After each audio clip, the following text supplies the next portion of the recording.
천사의 아침 방문을 찾아오신 여러분을 환영합니다. 오늘도 아침 예배 말씀으로 믿음과 위로의 시간을 갖게 되길 바랍니다. 성도 여러분 안녕하십니까? 오늘도 아침 예배에 찾아오신 성도님들을 진심으로 환영합니다. 여러분들은 누구와 함께 걷고 계십니까? 우리의 걸음은 함께하는 사람에 따라 달라지는데요. 신앙도 마찬가지인 것 같습니다.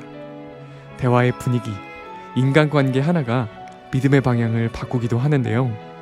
오늘 말씀을 통해 하나님께서 기뻐하시는 인간관계가 무엇인지 배우는 귀한 시간 되시길 바랍니다.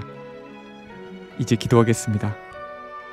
하늘에 계신 아버지, 오늘도 예배의 자리로 불러주시고 말씀 앞에 서게 하시니 감사합니다. 오늘은 어떤 친구와 사귀어야 하는지에 대한 말씀을 듣겠습니다. 누구와 함께 걷고 무엇을 가까이 할지 지혜롭게 구별하는 마음을 허락하여 주시옵소서. 말씀을 전하시는 목사님을 붙잡아 주셔서 흔들리지 않도록 인도해 주시옵시고, 말씀을 듣는 모든 성도들이 말씀에 순종함으로 응답할 수 있도록 도와주시옵소서. 예수님의 이름으로 기도드립니다. 아멘. 성도 여러분 안녕하십니까? 우리가 어떤 친구를 사귀어야 할까요? 저도 어렸을 때부터 사귀었던 친구들의 우정을 아직도 지속하고 있습니다. 그들은 세상 사람이지만 몇 달에 한 번씩 만나는 기회를 갖고 있습니다. 그런데 여기에는 원칙이 있어야 되는 것입니다. 하나님께서는 우리가 사귀고 만나는 문제에 대하여 분명한 뜻을 갖고 계십니다. 고린도후서 6장 17절 18절입니다. 그러므로 주께서 말씀하시기를 너희는 저희 중에서 나와서 따로 있고 부정한 것을 만지지 말라.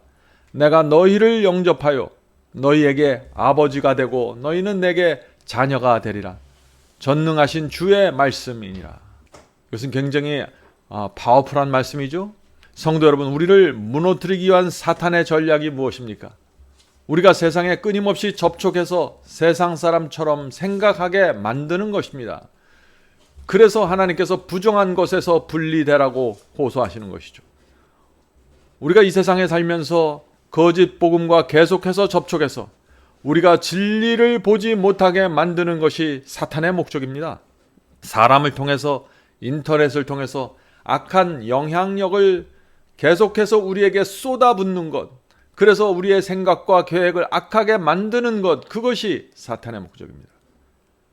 사탄의 최종적인 목적은 결국 우리가 그리스도의 성품을 담지 못하게 만들어 가는 것입니다. 그래서 하나님께서는 이 사탄의 전략을 무력화시키기를 원하시는 것입니다. 그래서 우리에게 부정한 것들로부터 분리하라고 말씀하시는 것입니다. 어떤 때는 그래서 거짓 복음이 물들어 있는 곳에서 하나님께서 우리에게 떠나라고 하시는 것입니다. 어떤 때는 영이 다른 사람과의 관계를 끊으라고 성령께서 우리 속에서 말씀하시는 것입니다. 자, 오늘 본문을 읽겠습니다. 참된 그리스도인은 회심하지 않는 사람을 친구로 선택하지 않을 것이다. 영광의 소망이신 그리스도께서 마음에 계시면 우리는 불공정한 사람의 영혼을 둘러싸고 있는 악하고 부패한 분위기를 즐길 수 없다. 자, 이것은 중요한 말씀이죠. 우리 마음에 주님께서 계시면 부정한 것, 더러운 것을 피하게 됩니다. 마음에 맞지 않기 때문에, 내 마음과 맞지 않기 때문에 자연히 피하게 되는 것입니다. 우리의 친구들과 만날 때, 사람들과 만날 때 이 원칙이 자연스럽게 적용되는 것입니다. 내 속에 그리스도께 계시면은 이 더러운 것, 세속적인 것, 그런 사람들과 교제를 나누기가 어렵습니다. 계속 읽겠습니다. 영적인 사물들을 싫어하는 그대의 친구들은 진리를 실천하는 일을 통해서 세련되고 고상하게 되고 향상되지 않는다. 그들은 그리스도의 지도를 받지 않고 있으며 암흑의 임금의 검은 깃발 아래 서 있다. 많은 분들이 이런 질문을 합니다. 우리는 세상 속에서 살아야 하는데 어떻게 사람과의 관계를 끊을 수 있습니까? 신앙이 다른 친구와의 관계도 우리가 끊어야 하나요? 세상 사람과의 모임에선 어떤 태도를 취해야 합니까? 이것은 아주 실제적인 질문이죠. 종교개혁자 요한 웨슬러는 이렇게 대답했습니다. 우리가 거듭나지 않는 사람과 우정을 나누고 관계를 갖는 세 가지 경우가 있습니다. 첫째는 그리스도인의 예절과 예모를 지켜야 할 때 우리는 사람들과 대화를 하고 관계를 맺게 되는 것입니다. 그때 친절하고 온유하게 대화를 나눠야겠죠. 두 번째는 비즈니스나 직장에서는 사람들과 일과 관련해서 관계를 맺을 수밖에 없는 것이죠. 자, 세 번째 우리가 관계를 맺는 분들 누구냐 하면은 상대방에게 복음과 구원을 소개할 수 있는 가능성이 보일 때 우리는 관계를 맺는 것입니다. 자, 그렇다면 이런 질문이 또 있을 수 있는 것입니다. 내 친구가 복음과 말씀에 관심을 나타내지 않을 때는 끊어야 할까요? 라는 질문입니다. 그것은 상황을 잘 판단하셔야 합니다. 내가 그 친구에게 선한 영향을 주고 있는지 아니면 악한 영향을 내가 받고 있는지 판단하셔야 하는 것입니다. 만날 때마다 악한 영향을 받게 되고 쓸데없는 대화로 시간을 소모하게 되는데 그 사람과의 관계를 이어갈 이유가 있을까요? 없는 것입니다. 자, 사람을 만나다 보면 내가 이 사람과의 관계를 계속 유지해야 하는지 하지 말아야 하는지에 대한 성령의 음성, 마음의 음성을 듣게 되는 것입니다. 그래서 저 역시 세상에서 사귀었던 그런 친구들을 만날 때마다 느끼는 것은 이 친구들을 얼마나 내가 자주 만나야 될까, 또 만날 때 내가 어떤 영향을 주어야 될까 기도하고 고민하면서 만날 수밖에 없는 것입니다. 계속 읽겠습니다. 하나님을 두려워하지도 사랑하지도 않는 사람들과 교제하는 것은 그대가 그들을 예수께로 인도할 목적으로 사귀고 있지 않는 한 영성에 이롭지 못할 것이다. 그대가 그들을 향상시킬 수 없다면 그들의 감화는 그대의 신앙을 타락시키고 오염시키는 감화를 끼칠 것이다. 그대가 그들을 친절하게 대하는 것은 옳은 일이지만 그들과 교제하기를 좋아하고 교제하기로 선택하는 것은 좋지 못하다. 이는 그들의 영혼을 애워싸고 있는 분위기를 선택한다면 그대는 그리스도와 동행하지 못할 것이기 때문이다. 자, 친구들과 사귀는 것, 사람들과 교제 나누는 것 원칙은 분명하죠? 내 영성에 해를 주고 부정적인 영향을 주는 관계는 피해야 하는 것입니다. 그래서 바울이 너희는 저희 중에서 따로 있고 부정한 것을 만지지 말라고 한 것입니다. 자, 이제 질문을 생각해 보겠습니다. 자, 하나님께서 이렇게 악한 영향력을 주는 사람들이나 물건으로부터 분리하라고 하는데 왜 사람들이 그 더럽고 악한 것에서 분리하려고 하지 않을까요? 왜 거짓 복음과 악한 것들에서 분리하지 않을까요? 거기엔 이유가 있겠죠? 이유는 분명합니다. 사람에게 인정받기를 좋아하기 때문입니다. 내가 다수에 속하기를 원하고 안일한 삶을 살기 원하기 때문에 내가 부정한 것, 부정한 사람들, 부정한 잘못된 복음들로부터 떠나지를 않는 것입니다. 넓은 길을 원하기 때문이죠. 성도 여러분, 조심해야 합니다. 악한 영향을 주는 사람이나 물건으로부터 분리되지 않으면 결국 그런 사람들은 사탄의 편에 서게 됩니다. 그것이 성경 이야기고 기독교 역사입니다. 진리의 길을 걸었던 수많은 사람들이 그래서 외롭게 살다가 이 생을 마쳤습니다. 악에 물들어서 구원을 잃어버리는 것보다 외로운 것이 차라리 좋은 것입니다. 자, 마지막 본문 읽겠습니다. 온갖 수단을 다 동원하여 죄를 억누르려고 노력하라. 그러나 결코 한순간도 그대의 행위나 말이나 침묵으로 혹은 그대의 참석으로 죄를 승인하지 말라. 그리스도를 따르는 자라고 하는 사람이 죄를 묵인할 때마다 죄에 대한 그의 감각은 둔해지고 그렇게 하여 판단력은 타락하게 된다. 주께서는 원수의 땅에 발을 들여놓고 그가 존경하고 사랑하는 하나님께 불쾌한 담화와 행동을 선호하는 사람들에 둘러싸여 지내는 어떤 영혼도 지키실 수 없다. 향상시켜주는 경향을 가진 사람, 순결하고 거룩한 분위기에 둘러싸여 있는 사람에게 가깝게 달라붙어 있어라. 이것은 참 중요한 말씀이죠. 우리가 주님께 가깝게 달라붙어 있어야 합니다. 그러나 우리가 이 세상에 살면서 사람들을 접촉하고 만나야 하기 때문에 내게 영적으로 도움이 되는 사람들, 그런 사람들과 적극적으로 교제를 나눠야 되는 겁니다. 영적인 친구를 찾아야 하는 것입니다. 계속 읽겠습니다. 하나님께서는 그대의 심령에 더욱 가까이 다가가시고 생각에 더 많이 계실 것이다. 왜냐하면 그대가 세상과 절교했고 진리에서 그대를 떠나야 할 가마들과 절교했기 때문이다. 그렇게 한다면 그대는 사탄의 올무들에 훨씬 덜 둘러싸일 것이다. 성도 여러분, 하나님께서 아브라함을 그 이방인들이 사는 그 고향에서 불러내셨습니다. 왜 불러내셨을까요? 왜 친구들과 친척들을 다 놔두고 떠나라고 말씀하셨을까요? 하나님께서는 이 아브라함에게 특별한 훈련을 시켜주시길 원하셨던 것입니다. 아브라함은 지금보다 더 나은 영적인 형편으로 올라가야만 하는 것입니다. 훈련이 필요했던 것입니다. 그래서 장소를 바꾸기로 결정하신 것입니다. 하나님께서 거기서 나오라고 하실 때 떠나야 하고 끊어야 하는 것입니다. 말씀을 읽고 기도하면 성령께서 언제 어떻게 우리를 인도해 주실지 우리가 알게 됩니다. 내가 떠나야 될 때를 알려주시고 끊어야 할 것들이 무엇인지 보여주시는 것입니다.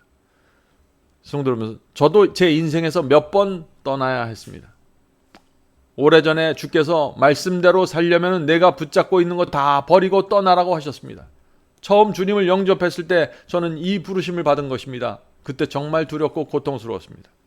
밤에 잠이 오지 않았습니다. 말씀을 통해서 진리가 무엇인지 깨달았는데 그 상태 그대로 살 수가 없었던 것입니다. 성령께서 제 마음을 괴롭히셨죠. 빨리 떠나라고 호소하셨습니다. 그래서 말씀을 붙잡고 떠나기로 결정했습니다. 저 같은 경우에는 장소를 옮겼습니다. 테네시 조용한 시골에 갔는데 저는 거기서 제가 평생 살 줄 알았습니다. 그런데 몇 년 후에 하나님께서 다시 말씀을 찾아서 다시 떠나라고 말씀하셨습니다. 또다시 두려웠습니다. 이제 겨우 친구가 생겼고 환경에 익숙해졌는데 다시 짐을 싸고 떠나야 했습니다. 조지아주로 갔습니다. 그때 저는 거기서 예수께서 재림하실 때까지 나는 이제 이곳에서 살 것이라고 믿었습니다. 그런데 그렇게 되질 않았습니다. 여러 해가 지나면서 하나님께서 또다시 저를 부르셨습니다. 저는 또다시 떠날 수밖에 없었습니다. 성도 여러분, 지금 제가 무엇을 얘기합니까? 우리가 처음 받았던 그 빛을 그대로 고집하고 거기에 남아있으면 움직이지 않으면 어떻게 될까요? 우리가 붙잡고 있던 것들을 끝까지 고집하면서 나는 또 다른 빛을 받지 않겠다고 고집하면 어떻게 될까요? 컴컴한 어둠 속에 남아있을 수밖에 없는 것입니다. 저 역시 여기까지 올 수 없었을 것입니다. 주께서 부르셨을 때 계속해서 밝은 빛을과 말씀을 찾아 움직이지 않았다면 말씀이죠. 성도 여러분, 의인은 빛을 따라 움직이는 사람들입니다. 잠언서 4장 18절에 그 말씀이 있죠. 잠언서 4장 18절. 의인의 길은 돋는 햇볕 같아서 점점 빛나고 원만한 광명에 이르거니와. 성도 여러분, 의인이 가는 길은 빛이 밝아질 때 따라가는 사람들입니다. 처음에 아침빛을 보고 예수님을 믿고 교회에 다니게 됩니다. 그 빛은 아주 밝은 빛은 아닙니다. 그런데 그 빛은 가만히 있지 않죠. 시간이 지나면서 점점 더 광명한 빛으로 밝아지는 것입니다. 의인은 그 움직이는 그 빛을 따라가는 사람들입니다. 의인은 한자리에 주저앉아 있는 사람이 아닙니다. 어떤 사람들은 나는 이 교파에서 일평생 있었다라고 자랑하지만 그것은 자랑이 아닐 수가 있는 것입니다. 왜냐하면 빛은 움직이기 때문에 그렇죠. 성도 여러분, 하나님께서 말씀의 빛을 주시면서 거기서 나오라고 말씀하실 때마다 따라가는 사람이 의인입니다. 하나님께서 말씀을 주시면서 부르실 때 여러분이 붙잡고 있는 것을 내려놓고 빛을 향해 나가야 하는 것입니다. 그것이 의인의 길입니다. 자, 그런데 주께서 부르실 때 따라가려면 꼭 필요한 것이 하나가 있습니다. 그것이 무엇일까요? 그것은 말씀입니다. 반드시 말씀의 인도를 받아야 합니다. 어떤 분들은 말씀이 없이 그냥 이리저리 자꾸 옮겨 다닙니다. 이 기도원 갔다가 저 기도원 갔다가 하면서 길을 잃어버리는 것입니다. 말씀을 따라가는 것입니다. 중요한 것은 말씀입니다. 말씀을 공부하셔야 합니다. 매주 예배드리고 성경을 나 혼자서 통독하는 것으로는 부족합니다. 말씀을 체계적으로 공부해야 합니다. 내가 믿고 있는 모든 것을 하나님의 말씀으로 확인해야 하는 것입니다. 그렇게 할 때 주께서 우리를 점점 더 밝은 빛으로 인도해 주시고 보여주시는 것입니다. 오늘도 우리 모두 어린 양이 인도하는 대로 따라가게 되길 간절히 바랍니다. 자, 기도하겠습니다. 하늘에 계신 저희들의 아버지, 저희 주변에 부정한 것들이 많고 끊어야 될 것들이 있습니다. 주께서 보여주시고 알려주실 때 저희 중에 떨어져 나와 따로 서서 분리될 수 있도록 도와주시옵소서. 하늘에 계신 아버지, 그렇게 할 때 여러 가지 어려움이 생기고 친구들 사이에 외로움이 생기고 여러 가지 문제가 생길 수 있습니다. 그러나 저희가 주께서 원하시면 그 길을 가기 원하니 도와주시고 인도해 주시고 보여주시옵소서. 하늘에 계신 아버지, 저희가 저희의 남은 삶을 주 앞에 드리길 원합니다. 주께서 인도하는 대로 따라가길 원합니다. 빛이 움직이는 대로 저희도 움직이길 원합니다. 주여, 가르쳐 주시고 말씀으로 저희를 양육시켜 주시옵소서.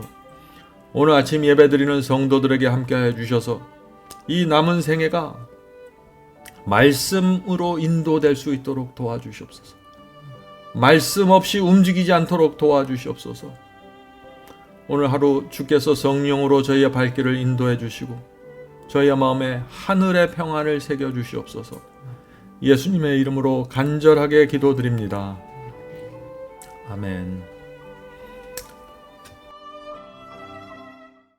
성도 여러분, 마지막 사명에서는 아침 예배 채널을 유튜브에서 별도로 운영하고 있습니다.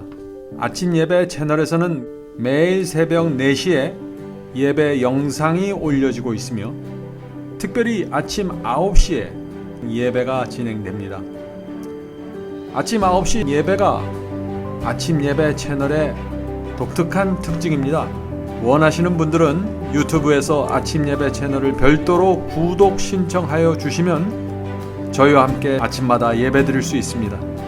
매일 아침마다 하나님의 말씀으로 저희 모두가 주 앞에 나와 예배 드리는 신앙으로 함께 나가게 되길 간절히 바랍니다. 감사합니다.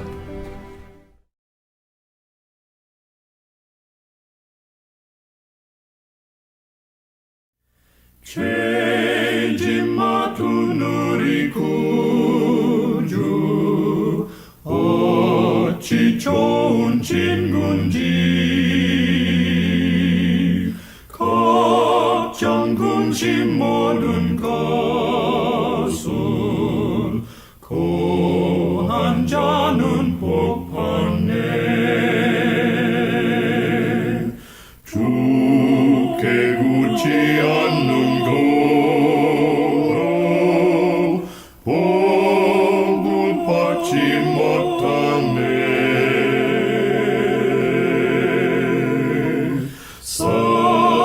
사람들이 어찌하여 모든 것을 거쳤나. 시험 걱정 모든 괴로움 없는 사람 누군가.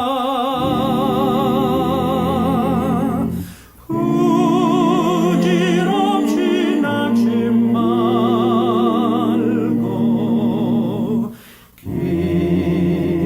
기도하랴 고하세. 이런 진실하신 친구 찾아볼 수 있을까. 우리 약함하시오니 어찌하니 고할까.